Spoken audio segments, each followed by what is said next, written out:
आज इस वीडियो में हम बात करेंगे कार्पल टनल सिंड्रोम के हवाले से। क्या आपको पता है कि अचानक हाथ का सुन्न हो जाना एक ख़तरनाक बीमारी हो सकती है और अगर आपने इस कंडीशन को सीरियस ना लिया तो आपको सर्जरी की तरफ भी जाना पड़ सकता है।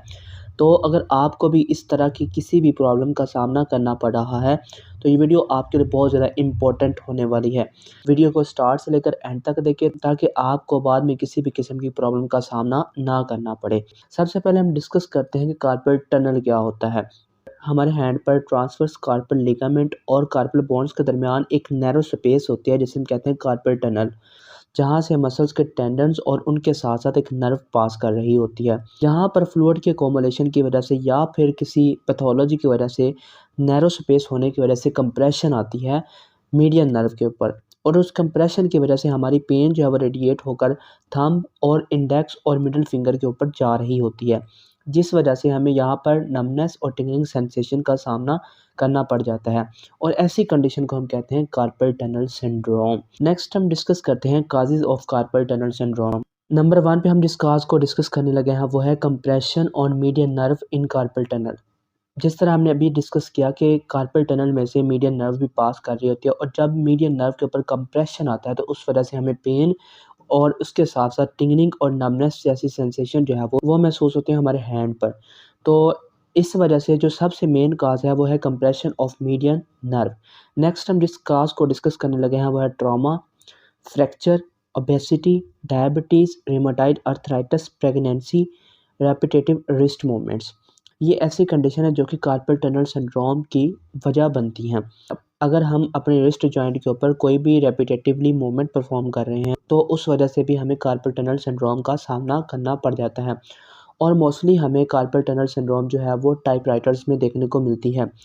ऐसे लोग जो सारा दिन कंप्यूटर के ऊपर टाइपिंग करते रहते हैं तो ऐसे लोगों के अंदर हमें कार्पल टनल सिंड्रोम जो है वो बहुत ज़्यादा देखने को मिलती है और मोस्टली हमें ऐसे फीमेल्स के अंदर भी कार्पल टनल सिंड्रोम देखने को मिलती है जो कि अपने घर के अंदर ऐसे काम करते रहते हैं जिसमें उनके रिस्ट के ऊपर बार-बार रेपिटेटिवली मूवमेंट हो रही होती है। तो इस वजह से भी उनके अंदर कार्पल टनल सिंड्रोम जो है वो डेवलप हो जाता है और ख़ास तौर पर ड्यूरिंग प्रेगनेंसी भी हमने कार्पल टनल सिंड्रोम जो है वो फीमेल्स के अंदर बहुत ज़्यादा देखी है।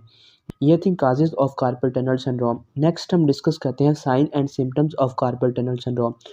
सबसे पहले जब भी हमारे पास इस तरह का पेशेंट आता है तो वो हमें कंप्लेंट करता है कि उसको रिस्ट पेन है और उसके साथ साथ वो पेन रेडिएट होकर इंडेक्स फिंगर, थंब और मिडल फिंगर की तरफ जा रही होती है और इसके साथ साथ पेशेंट हमें कंप्लेंट करता है कि उसको थंब, इंडेक्स और मिडल फिंगर में नमनेस और टिंगलिंग जैसी सेंसेशन जो है वो फील हो रही होती है और इसके साथ साथ ऐसे पेशेंट्स के अंदर ग्रिप जो है वो वीक होती है और इसके साथ साथ मस्कुलर स्ट्रेंथ भी हमें बहुत ज़्यादा वीक देखने को मिलती है ऐसे पेशेंट्स जिनके अंदर कार्पल टनल सिंड्रोम जो है वो हो चुकी होती है।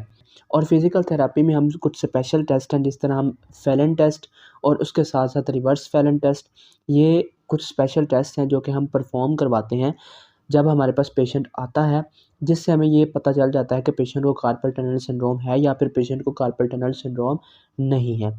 नेक्स्ट हम डिस्कस करते हैं treatment of carpal tunnel syndrome के हवाले से। सबसे पहले हम जिस ट्रीटमेंट के हवाले से डिस्कस करने लगे हैं वो है मेडिकेशन। मेडिकेशन में हम पेशेंट को पेन कंट्रोल करने के लिए एंटी इन्फ्लेमेटरी ड्रग्स और पेन किलर्स जो हैं वो देते हैं, लेकिन ये एक प्रॉपर ट्रीटमेंट नहीं होता। जैसे ही मेडिसिन का असर ख़त्म होता है तो पेन दोबारा से स्टार्ट हो जाती है।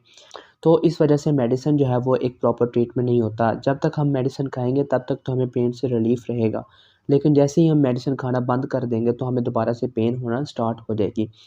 नेक्स्ट हम जिस ट्रीटमेंट के हवाले से डिस्कस करने लगे हैं वो है फिज़ियोथेरेपी। फिज़ियोथेरेपी में हम डिफरेंट मोडेलिटीज़ का इस्तेमाल करते हैं और उसके साथ-साथ हम पेशेंट को डिफरेंट एक्सरसाइज़ेज़ जो हैं वो रिकमेंड करते हैं और मैनुअल मोबिलाइज़ेशन टेक्निक्स जो हैं हम उनका भी इस्तेमाल करते हैं जिससे हमारे पेशेंट जो है वो बहुत जल्दी रिकवरी की तरफ चला जाता है और पेशेंट जो है वो कुछ ही सेशंस के बाद बिल्कुल ठीक हो जाता है। अगर आप या आपके इर्द-गिर्द किसी भी पर्सन को इस तरह की किसी भी प्रॉब्लम का सामना करना पड़ रहा है, तो वो इस दिए गए नंबर पर राब्ता करके हमसे भी कंसल्ट कर सकता है। फिज़ियोथेरेपी में हम डिफरेंट मोडेलिटीज़ का इस्तेमाल करते हैं जिस तरह टेंस, अल्ट्रासाउंड और इसके साथ-साथ हम पेशेंट को ब्रेसेस जो हैं वो भी रिकमेंड करते हैं ताकि इन्फ्लेमेशन जो है वो कंट्रोल हो सके। और इसके अलावा हम पेशेंट को डिफरेंट एक्सरसाइज़ेज़ जो हैं वो हम रिकमेंड करते हैं, वो according to condition of the patient जो है वो रिकमेंड की जाती हैं। तो इस वजह से अगर आप या आपके इर्द-गिर्द किसी भी पर्सन को इस तरह की किसी भी प्रॉब्लम का सामना करना पड़ रहा हो, तो वो इस दिए गए नंबर पर राब्ता करके हमसे भी कंसल्ट कर सकता है। नेक्स्ट हम जिस ट्रीटमेंट के हवाले से डिस्कस करने लगे हैं वो है सर्जरी। अगर तो पेन मेडिसिन और फिज़ियोथेरेपी की हेल्प से बिल्कुल भी कंट्रोल नहीं हो रही और दिन ब दिन आपको पेन में इज़ाफ़ा हो रहा है और पेन में इज़ाफ़ा होने के साथ-साथ आपको हैंड ग्रिप बहुत ज़्यादा वीक महसूस हो रही है, मस्कुलर स्ट्रेंथ भी बहुत ज़्यादा हद तक कम हो रही है और जब आपने एमआरआई और एक्स-रे करवाया तो स्पेस बहुत ज़्यादा हद तक नैरो हो चुकी है, मसल एट्रोफी की तरफ जा रहे हैं, तो तब हम पेशेंट को सर्जरी रिकमेंड करते हैं। तो इसमें क्या होता है कि जो नर्व के ऊपर कंप्रेशन आया होता है, सर्जरी परफ़ॉर्म करके उस कंप्रेशन को रिमूव किया जाता है, जिस वजह से पेशेंट की ये जो साइन एंड सिम्पटम्स हैं वो रिमूव हो जाते हैं। सर्जरी के बाद भी हमें फ़िज़ियोथेरेपी की बहुत ज़्यादा ज़रूरत होती है। फ़िज़ियोथेरेपी बिफ़ोर सर्जरी और आफ्टर सर्जरी दोनों लिहाज से बहुत ज़्यादा हेल्पफुल साबित होती है।